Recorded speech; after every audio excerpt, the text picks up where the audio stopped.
വിവാഹ ജീവിതത്തിലേക്ക് കടക്കാനുള്ള ഒരുക്കത്തിലാണ് ഇൻഫ്ലുവൻസർ ദിയ കൃഷ്ണ. കഴിഞ്ഞ ദിവസമാണ് ദിയയുടെ പെണ്ണുകാണൽ ചടങ്ങ് നടന്നത്. അശ്വിന്റെ വീട്ടുകാർ ദിയയുടെ വീട്ടിലെത്തി വിവാഹകാര്യം സംസാരിച്ചു.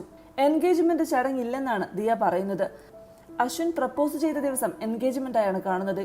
ഈ ചടങ്ങിന് വേണ്ടി പണം ചിലവാക്കുന്നില്ലെന്നും ദിയ പറഞ്ഞു.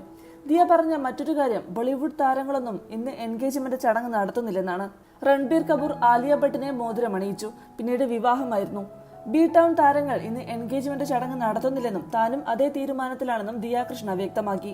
പെണ്ണുകാണൽ ചടങ്ങിലെ നല്ല നിമിഷങ്ങൾ ദിയ തന്റെ യൂട്യൂബ് ചാനലിൽ പങ്കുവച്ചിട്ടുണ്ട്. അതീവ സന്തോഷവതിയായാണ് ദിയയെ കാണുന്നത്. അശ്വിനും വീട്ടുകാരും വരാൻ വൈകുന്നതിന്റെ ആശങ്ക പങ്കുവെക്കുകയും ചെയ്തു. അശ്വിന്റെ അച്ഛനും അമ്മയും സഹോദരനും സഹോദരന്റെ ഭാര്യയുമാണ് പെണ്ണുകാണൽ ചടങ്ങിന് വീട്ടിലെത്തിയത്. ദിയയുടെ ചേച്ചി അഹാന വീട്ടിലുണ്ടായിരുന്നില്ല, ചെന്നൈയിലാണ്. അനിയത്തിമാരായ ഇഷാനിയും ഹൻസികയും ഉണ്ടായിരുന്നു. നിരവധി പേരാണ് ദിയയ്ക്കും അശ്വിനും ആശംസകൾ അറിയിച്ചത്. ഈ ദിവസം